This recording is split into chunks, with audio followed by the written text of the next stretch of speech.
ക്ഷേത്രം എന്ന് പറഞ്ഞാൽ ഒരു ഒരു പ്രത്യേക രീതിയിലാണ് കാണുന്നത്. ആരാധനാലയങ്ങൾ എന്ന് പറയുന്നതാണ് ശരി. അതിൽ കാവുണ്ട്, അതുപോലെ കോട്ടയുണ്ട്, സ്ഥാനമുണ്ട്, ഇങ്ങനെ പലതും. അവിടെ യഥാർത്ഥത്തിൽ ചെയ്യേണ്ടത് വിശ്വാസികൾക്ക് വേണ്ടിയിട്ടുള്ള അവരുടെ ഒരു കേന്ദ്രം എന്ന രീതിയിലാണ് ഈ ആരാധനാലയങ്ങളെ കാണുന്നത്. വിശ്വാസികളാരും വർഗീയവാദികളല്ല. വർഗീയവാദികൾക്കൊട്ട് വിശ്വാസമില്ല.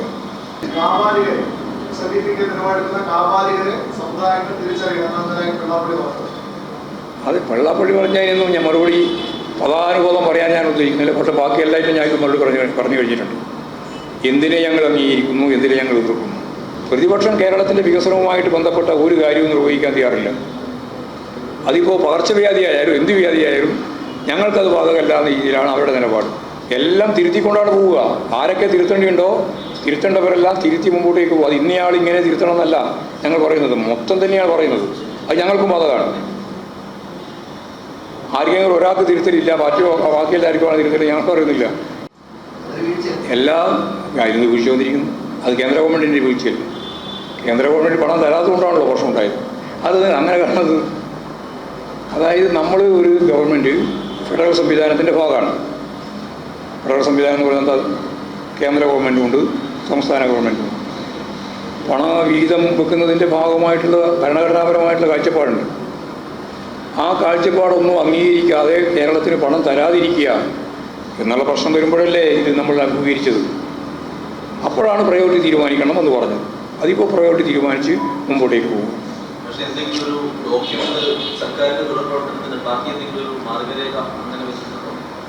അല്ല, ഇതന്നെയല്ലേ മാർഗരേഖ. ഇനിയിപ്പോൾ വേറെന്ത് ഡോക്യുമെൻ്റ് വേണ്ടത്? അതായത് ഗവൺമെൻറ് പ്രയോറിറ്റി തീരുമാനിക്കുന്നതിൽ ഞാൻ പറഞ്ഞു, ഏതാണ്ട് 30% വരുന്ന ഏറ്റവും പിന്നണിയിൽ നിൽക്കുന്ന ജനങ്ങളുമായി ബന്ധപ്പെട്ട എല്ലാ പ്രശ്നങ്ങൾക്കും ഫലപ്രദമായിട്ട് ഈ ചട്ടക്കൂടിൽ നിന്നുകൊണ്ട് പരിഹരിക്കാനാവുന്ന കാര്യങ്ങൾ നിർവഹിച്ചു പോകണം. ഇതാണ് ഏറ്റവും പ്രധാനപ്പെട്ട പ്രയോറിറ്റി.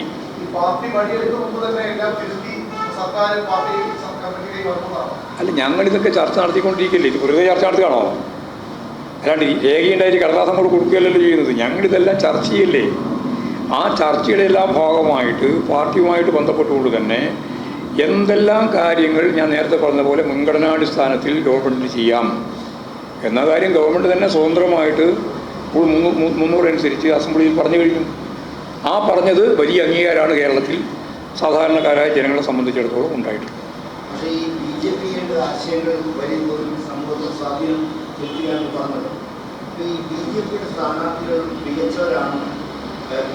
കേരള പ്രഭാരിയുമായി കൂടിക്കാഴ്ച നടത്തുകയും ചെയ്ത ഒരാളെ LDFിന്റെ കണ്ണിന്റെ സ്ഥാനത്ത് ഇരുത്തുന്നത് ശരിയാണോ? മാത്രമല്ല CPI ദേശീയ സ്പീക്കർ പ്രകാശ് ബാബു അടക്കമുള്ള ആളുകൾ അതിനെ പരസ്യമായി വിമർശനം ഉന്നയിക്കുകയും ചെയ്തു. ഇക്കാര്യത്തിൽ എന്താ പാർട്ടി സംഘടന? ഇല്ല, അത് സംബന്ധിച്ച് എല്ലാം ഉള്ള തീരുമാനത്തിലേക്ക് നമ്മളിപ്പോൾ സംഘടന ഞാൻ പറഞ്ഞില്ലേ, സംഘടനാപരമായിട്ട് അടുത്ത കമ്മിറ്റിയിൽ മാത്രമേ കാര്യങ്ങളൊക്കെ തീരുമാനിക്കൂ. അതിലേക്ക് ഞങ്ങൾ ആ ചർച്ചയിലേക്കും പോയിട്ടില്ല. ഞങ്ങളിപ്പോൾ ഈ ഗവൺമെൻറ്റുമായിട്ട് വന്ന് ഞാൻ ഈ പറഞ്ഞ കാര്യങ്ങളൊക്കെയാണ് കൈകാര്യം ചെയ്തത്. മറ്റു കാര്യങ്ങളൊക്കെ പിന്നീട് ചർച്ച ചെയ്ത് ഇതിൻ്റെ എല്ലാം ഒപ്പം ചേർന്ന് കൊണ്ടുപോകേണ്ടതില്ല എന്നാണ് നമ്മൾ പറഞ്ഞത്. അടഞ്ഞ അധ്യായങ്ങൾ പിന്നെ ചർച്ച ചെയ്ത് പറയേണ്ട കാര്യമില്ല.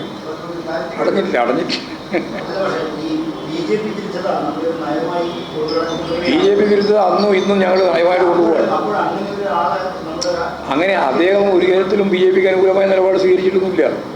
കാര്യമെന്ന് പറഞ്ഞു, അത്രയേ ഉള്ളൂ. അത് നമ്മൾ അതേ പറഞ്ഞില്ലേ. പിണറായി തന്നെ അതിന് ശരിയായ രീതിയിൽ അതിന് അപ്പോൾ തന്നെ മറുപടി കൊടുക്കുകയും ചെയ്തു. അത് തന്നെയാണ് അതിൻ്റെ ഏറ്റവും പ്രധാനപ്പെട്ട കാര്യം. ഓർമ്മയുണ്ടോ പറഞ്ഞത്? പിണറായി അന്ന് പറഞ്ഞത് ഓർമ്മയില്ലേ? അല്ല, തിരുത്തിക്കൊണ്ടല്ലേ ഞങ്ങൾ മുന്നോട്ടേക്ക് പോകുന്നത്. എല്ലാം തിരുത്തിക്കൊണ്ടാണ് പോവുക. ആരൊക്കെ തിരുത്തേണ്ടിയുണ്ടോ തിരുത്തേണ്ടവരെല്ലാം തിരുത്തി മുമ്പോട്ടേക്ക് പോകും. അത് ഇന്നയാൾ ഇങ്ങനെ തിരുത്തണം എന്നല്ല ഞങ്ങൾ പറയുന്നത്, മൊത്തം തന്നെയാണ് പറയുന്നത്. അത് ഞങ്ങൾക്കും ബാധകമാണ്. ആർക്കെങ്കിലും ഒരാൾക്ക് തിരുത്തലില്ല, ബാക്കി എല്ലാവർക്കുമാണ് തിരുത്തൽ, ഞങ്ങൾ പറയുന്നില്ല. എല്ലാവർക്കും തിരുത്തലുണ്ട്. തിരുത്തി മുന്നോട്ടേക്ക് പോകണം.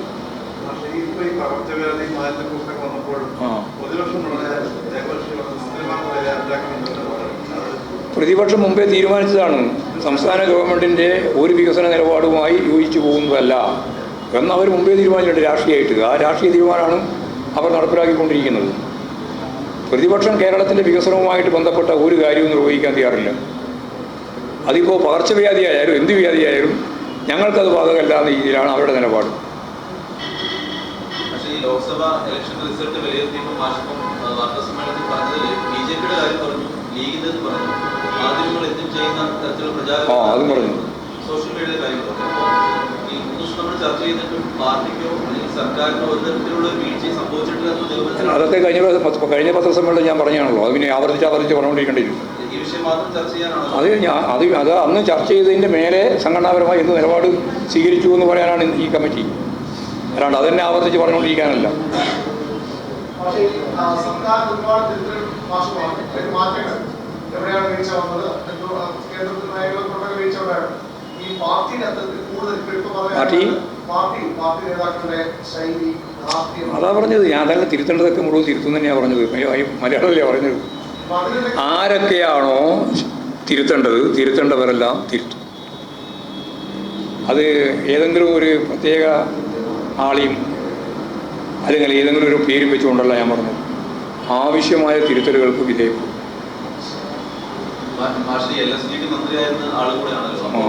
ഈ മാലിന്യ പ്രശ്നം ഇപ്പോൾ പാർട്ടിക്ക് ഈ ഒരു സന്നദ്ധ പ്രവർത്തനമായിട്ട് എതിർക്കേണ്ടി വന്നത് ആ വകുപ്പിന്റെ ഒരു പരാജയമാണ്. അല്ല, നമ്മുടെ പൊതുസമൂഹത്തിൻ്റെ ഒരു മാനസികാവസ്ഥയാണ്. അത് നിങ്ങൾ ഗൗരവമാണ്. പത്രം, ഈ മാധ്യമങ്ങളാണ് അതിൽ ഏറ്റവും ശക്തിയായിട്ട് ഇടപെടേണ്ടത്. യഥാർത്ഥത്തിൽ ഈ മാലിന്യം എവിടുന്ന വരുന്നത്? എല്ലാ വീടും ശുദ്ധമാക്കണമെന്ന കാര്യത്തിൽ ആർക്കും തർക്കമില്ല. വ്യക്തിശുദ്ധിയും വളരെ പ്രധാനമാണ് മലയാളിക്ക്. പക്ഷേ സമൂഹത്തിൻ്റെ മേലെ ചോദ്യചിഹ്നം പോലെ ഈ വേസ്റ്റ് കൊണ്ടുപോയി തള്ളുകയല്ലേ. നമ്മളാളുകൾ തന്നെ തള്ളുന്നത്. അത് പത്രം ഈ ആമയിഴഞ്ചാൽ തോടുമായി ബന്ധപ്പെട്ടുകൊണ്ടുള്ള പ്രശ്നത്തിൻ്റെ ശുചിത്വ പ്രശ്നത്തിൽ പൊതുവേ മാധ്യമങ്ങൾ പറഞ്ഞിട്ടുണ്ട്. അതിൻ്റെ ഉത്തരവാദി ഏതെങ്കിലും ഗവൺമെൻറ്, സെൻട്രൽ ഗവൺമെൻറ്റോ സംസ്ഥാന ഗവൺമെൻറ്റോ കോർപ്പറേഷനോ മാത്രമല്ല, അതിൻ്റെ ഉത്തരവാദിത്വത്തിൽ നമുക്ക് തന്നെ പൊതുജനങ്ങൾക്ക് തന്നെ പങ്കുണ്ട് എന്ന് പറഞ്ഞു കഴിഞ്ഞിട്ടുണ്ട്. അതിൽ കർശനമായ നിലപാട് സ്വീകരിച്ച് ഗവൺമെൻറ് പോവുകയാണ്. അപ്പോൾ അതിനോടൊപ്പം തന്നെ സ്ഥാപനങ്ങളിൽ നിന്ന് ഈ മാലിന്യങ്ങൾ എങ്ങനെയാണ് കൃത്യമായിട്ട് സംസ്കരിച്ച് പോവുക എന്നുള്ള കാര്യം അവർ നോക്കുന്നുണ്ട്. അപ്പോൾ അതൊക്കെ കേരളത്തിൽ ഉടനീളം അതിൻ്റെ തുടക്കം തിരുവനന്തപുരത്ത് തന്നെയാണ്. നമുക്ക് നന്നായിട്ട് മുന്നോട്ട് കൊണ്ടുപോകാൻ കഴിയുന്നത് തന്നെയാണ് വിചാരിക്കുന്നത്. ജനകീയമായ പിന്തുണ വേണം. ഏത് ഗവൺമെൻറ് തീരുമാനിച്ചിട്ടുണ്ട്. ഗവൺമെൻറ് തീരുമാനിച്ചിട്ടുണ്ട്. ഗവൺമെൻറ്റിൻ്റെ തീരുമാനത്തിൻ്റെ ഒപ്പം ഞങ്ങൾ തീരുമാനിക്കുന്നത്, പാർട്ടി തീരുമാനിക്കുന്നത് താഴെ തലം വരെ ഗ്രാമങ്ങളിലും പട്ടണങ്ങളിലും ഈ തരത്തിലുള്ള ശുചിത്വ പ്രവർത്തനം നടത്തണം എന്നാണ്. ഇനി അങ്ങോട്ട് തുടങ്ങും. നമ്മളിതിൽ പ്ലാൻ ചെയ്തിട്ടുണ്ട്. ആ പ്ലാൻ ചെയ്തതിന് സ്ഥാനപ്പെടി താഴത്തേക്ക് തുടങ്ങും. ആരെ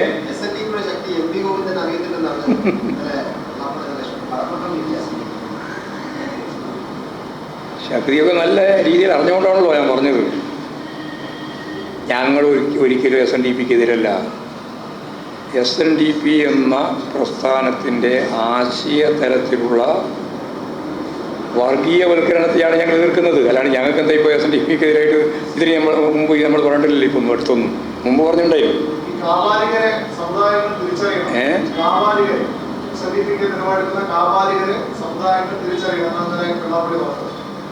അത് വെള്ളാപ്പള്ളി പറഞ്ഞതിനൊന്നും ഞാൻ മറുപടി പദാനുപദം പറയാൻ ഞാൻ ഉദ്ദേശിക്കുന്നില്ല. പക്ഷേ ബാക്കി എല്ലായിട്ടും ഞാൻ മറുപടി പറഞ്ഞു കഴിഞ്ഞിട്ടുണ്ട്. എന്തിനെ ഞങ്ങൾ അംഗീകരിക്കുന്നു, എന്തിനെ ഞങ്ങൾ എതിർക്കുന്നു.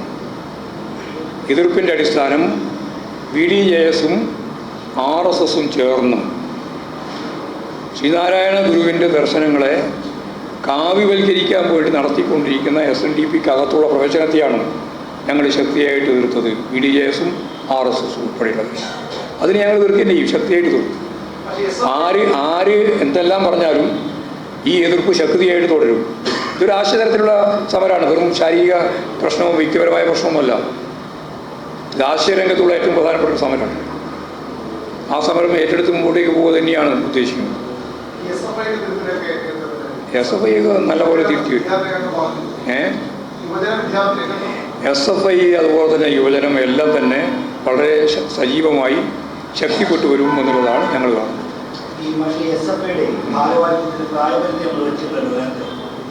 അങ്ങനെ പ്രായപരിധിയൊന്നുമില്ല. ഒരു ഇല്ല ഇപ്പം നിലത്ത് തന്നെ ഉണ്ടല്ലോ 27 വയസ്സ് വരെ.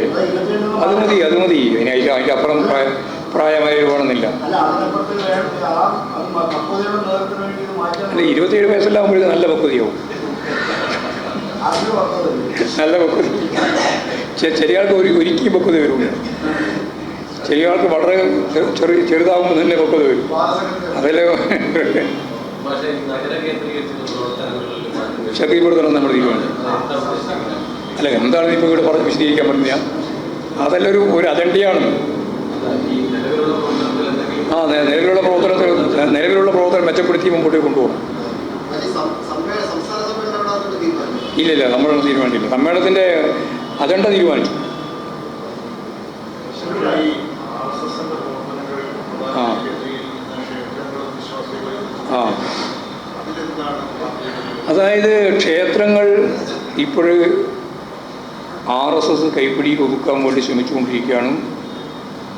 ദേവസ്വം ബോർഡ് ക്ഷേത്രങ്ങൾ ഉൾപ്പെടെ അവിടെ ഒരു തരത്തിലും അടയാളങ്ങളോ അതുപോലെ തന്നെ ശാഖകളോ ഒന്നും നടത്താൻ പാടില്ല എന്നുള്ള കൃത്യമായ സർക്കുലർ നിയമം ഉള്ളപ്പോൾ അതൊന്നും വകവെക്കാതെ RSSകാർ ഈ ക്ഷേത്ര അങ്കണത്തിൽ തന്നെ ശാഖയും പൊടിയും മറ്റു കാര്യങ്ങളൊക്കെ നടത്തിക്കൊണ്ടിരിക്കുന്നുണ്ട്. യഥാർത്ഥത്തിൽ ചെയ്യേണ്ടത് എല്ലാവരും മതനിരപേക്ഷവാദികളായ എല്ലാവരും, ഞങ്ങൾ മാത്രമല്ല, വിശ്വാസികൾക്ക് ക്ഷേത്രവും അതുപോലെ തന്നെ ഈ സ്ഥാപനങ്ങളെല്ലാം വിട്ടുകൊടുക്കും. എല്ലാം അതിപ്പോൾ പല പേരിലുണ്ട്. ക്ഷേത്രം എന്ന് പറഞ്ഞാൽ ഒരു പ്രത്യേക രീതിയിലാണ് കാണുന്നത്. ആരാധനാലയങ്ങൾ എന്ന് പറയുന്നതാണ് ശരി. ഒരു കാവുണ്ട്, അതുപോലെ കോട്ടയുണ്ട്, സ്ഥാനമുണ്ട്, ഇങ്ങനെ പലതും. അവിടെ യഥാർത്ഥത്തിൽ ചെയ്യേണ്ടത് വിശ്വാസികൾക്ക് വേണ്ടിയിട്ടുള്ള അവരുടെ ഒരു കേന്ദ്രം എന്ന രീതിയിലാണ് ഈ ആരാധനാലയങ്ങളെ കാണുന്നത്. വിശ്വാസികളാരും വർഗീയവാദികളല്ല. വർഗീയവാദികൾക്കൊട്ട് വിശ്വാസമില്ല. അവർ വർഗീയവാദം ഒരു ഉപകരണമായിട്ട് ഉപയോഗിക്കുന്നു എന്ന് മാത്രമേ ഉള്ളൂ. അവർക്ക് വിശ്വാസമൊന്നുമില്ല. അപ്പോൾ വർഗീയവാദിക്ക് വിശ്വാസമില്ല, വിശ്വാസിക്ക് വർഗീയവാദവും ഇല്ല. അപ്പോൾ അവിടെ എന്താ നടക്കുക? അവിടെ നടക്കേണ്ടത് വിശ്വാസികളുടെ കേന്ദ്രങ്ങളെല്ലാം വിശ്വാസികൾക്ക് വിട്ടുകൊടുക്കണം. അവിടെ ഇപ്പോഴും വർഗീയവാദികൾ കയറി അവരുടെ വർഗീയവാദ പ്രചരണം സംഘടിപ്പിക്കാൻ വേണ്ടി ഉപയോഗിക്കുക. അത് മാറണം. അത് മാറ്റണമെന്നാണ് ഞങ്ങൾക്ക് വിശ്വാസികളോട് പറയാനുള്ളത്. അതുകൊണ്ട് കാലാകാലങ്ങളായിട്ട് CPI സമീപനത്തിൽ പ്രശ്നമുണ്ട്. പാലക്കാട് പ്ലേനത്തിൽ നമ്മൾ ഈ ക്ഷേത്രങ്ങളിലൊക്കെ പോകുന്നതിന് പാർട്ടി സമൂഹങ്ങൾക്ക് ചില വിലക്കുകളൊക്കെ നിർദ്ദേശിച്ചിട്ടുണ്ട്. പക്ഷെ അത് ആ സമയത്ത് തന്നെ ഈ സംഘപരിവാർ ശക്തികൾ ഈ ആരാധനകൾ കരുതി ആ കാലഘട്ടത്തിൽ സാധ്യത. അല്ല, അതങ്ങനെയല്ല. അവിടെയുള്ള ആരാധനാലയങ്ങളിലേക്ക് പോകുന്നവർക്ക് എല്ലാവർക്കും പോകാനുള്ള അധികാരമുണ്ട്, അവകാശമുണ്ട്. ഞങ്ങളത് വിലക്കിയിട്ടൊന്നുമില്ല. പാർട്ടിയുടെ ഭാഗമായിട്ട് നിൽക്കുന്ന കമ്മ്യൂണിസ്റ്റായിട്ടുള്ള ഒരാൾ എന്താ വേണ്ടത് എന്നുള്ളത് അവർക്ക് തീരുമാനിക്കാം. അമ്പലത്തിൽ പോകണോ പോകണ്ടയോ എന്നുള്ളതല്ല അവർക്ക് തീരുമാനിക്കാനുള്ള അവകാശമില്ലാണ്. ഞങ്ങളെ പാർട്ടി മെമ്പർഷിപ്പ് തന്നെ നല്ല വിശ്വാസമുള്ള ഒരുപാട് ആളുകളില്ലേ, വിശ്വാസികളുണ്ട്. വിശ്വാസം ഇല്ലാത്തവരൊന്നുമല്ല ഒരു വലിയ വിഭാഗം. ഒരാശങ്കയില്ല, ഞാൻ തുറന്നു പറഞ്ഞല്ലേ. ഇതിനപ്പുറത്ത് വേറെ എന്താ ആശങ്കയുണ്ട? നിങ്ങൾക്ക് എന്താ ആശങ്ക? ഞാനിപ്പോൾ പറഞ്ഞതല്ലേ മലയാളത്തിലല്ലേ പറഞ്ഞത്. അതായത് പാർട്ടി മെമ്പർഷിപ്പ് വന്നു എന്നുള്ള ഒറ്റ കാരണം കൊണ്ട് അവരെല്ലാം മാർക്സിസ്റ്റ് ആയി എന്ന് ധരിക്കാൻ പാടില്ല. ഞാൻ മുമ്പേ പറഞ്ഞതാണ്, മാർക്സിസ്റ്റ് ആകുക എന്നൊരു പ്രക്രിയയാണ്. ഇവിടുന്ന് എന്നോട് ചോദിച്ചു പത്തനംതിട്ടയിൽ നിന്ന്. അവിടുന്ന് RSSകാർ BJPക്കാർ കുറേ ആൾ പാർട്ടി ചേർന്നു. പാർട്ടി ചേർന്നപ്പോൾ അവർ BJP വന്നില്ലേ. ഒരു ദിവസം ഞങ്ങൾ പാർട്ടിയുമായിട്ട് സഹകരിച്ച് പ്രവർത്തിക്കുന്നു എന്ന് പറയുന്ന ഒന്നാമത്തെ ദിവസം അവർ കമ്മ്യൂണിസ്റ്റ് ആവുമോ? അതിന് കുറച്ച് കൊല്ലം പിടിക്കും. അപ്പോൾ ആ കൊല്ലം വരെ കാത്തിരിക്കേണ്ടി വരും. അതാണ് ഞാൻ അവരോട് പറഞ്ഞത്, കുറച്ച് സമയം വേണം. അപ്പോൾ തിരുത്തി ശരിയായ രീതിയിൽ കാര്യങ്ങൾ കൈകാര്യം ചെയ്ത് വരാൻ ഉള്ള സാവകാശത്തോടുകൂടി മാത്രമേ അവർ വരുള്ളൂ. അവർക്ക് അങ്ങനെ കമ്മ്യൂണിസ്റ്റ് ആവാൻ സാധിക്കുകയുള്ളൂ. വന്ന ഉടനെ തന്നെ ഞാൻ കമ്മ്യൂണിസ്റ്റ് ആയിരിക്കും, കമ്മ്യൂണിസ്റ്റ് അതുകൊണ്ട് പാർട്ടി മെമ്പർഷിപ്പ് തന്നെ ആവില്ല. അതിലൊരുപാട് പ്രത്യേകത ഞങ്ങൾ പാർട്ടിയായി ബന്ധപ്പെട്ടിട്ടുണ്ട്. ഒരാൾ വന്ന ഉടനെ തന്നെ പാർട്ടി മെമ്പർഷിപ്പിലേക്ക് കൊടുക്കാൻ പറ്റില്ല. അപ്പോൾ അത് ഞങ്ങൾ കൃത്യമായിട്ട് തന്നെ കൈകാര്യം ചെയ്ത് പോകുന്ന ഒരു സമീപനം. പാർട്ടി അംഗങ്ങൾക്ക് ക്ഷേത്രാചാരങ്ങളിൽ അല്ലെങ്കിൽ വിശ്വാസ കാര്യങ്ങൾ പങ്കെടുക്കാൻ വിലക്കില്ല പ്രഖ്യാപിച്ചോളൂ. അല്ല, പാർട്ടിയിൽ അംഗമായി എന്നുള്ളത് കൊണ്ട് ഒരാളെ ക്ഷേത്രാരാധനയിൽ നിന്നോ അല്ലെങ്കിൽ അവരുടെ വിശ്വാസ പ്രമാണങ്ങളിൽ നിന്നോ വിലക്കണം ഒന്നും പാർട്ടി തീരുമാനിച്ചിട്ടില്ല. വിലക്കണ്ട. അഥവാ പ്ലീനൽ തീരുമാനം നമ്മൾ പ്ലീനെല്ലാം കഴിഞ്ഞിട്ട് കാലത്തിൽ ചെയ്യുന്നു. വെറുതെ പ്ലീനത്തിൽ അതിന് ശേഷം എന്തെല്ലാം പ്രമേയം വന്നു, എന്തെല്ലാം അതിനുശേഷം എന്തെല്ലാം തീരുമാനങ്ങൾ വന്നു. ഗണപതി ഹോമം നടത്തുന്നത് ഭഗവത് ഗണപതി അത് നിങ്ങൾ വെറുതെ ഉണ്ടാക്കിയതാണ്. ഗണപതി ഹോമം നടത്തുന്നത് നമുക്കൊന്ന്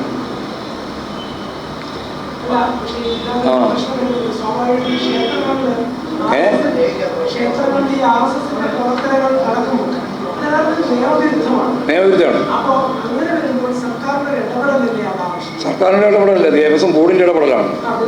അവർക്ക് ഇടപെടാൻ കഴിയുന്നതാണ്. ഇടപെടണം. നിയമവിരുദ്ധമായ നിലപാടുകളെ എതിർക്കണം. അതല്ലല്ലോ, ഒന്നുമല്ല. ശാഖാപ്രവർത്തനം എന്ന് പറഞ്ഞാൽ ശരിയായ പ്രവർത്തനമാണ്. ആളെ കൊല്ലാൻ എങ്ങനെയാണ് പറ്റുമെന്നാണ് പഠിപ്പിക്കുന്നത്. എവിടെ കുത്തിയാലാണ് വേഗം ചാവുക എന്നാണ് പഠിപ്പിക്കുന്നത്. എന്നിട്ട് പറയും ഞങ്ങൾ സാംസ്കാരിക പ്രവർത്തനം. എന്ത് സാംസ്കാരിക പ്രവർത്തനം? കത്തിയും കടായിയും ഉണ്ടാകും സാംസ്കാരിക പ്രവർത്തനം. ശരി, കേന്ദ്ര സർക്കാർ പോലും ഉദ്യോഗസ്ഥർക്ക്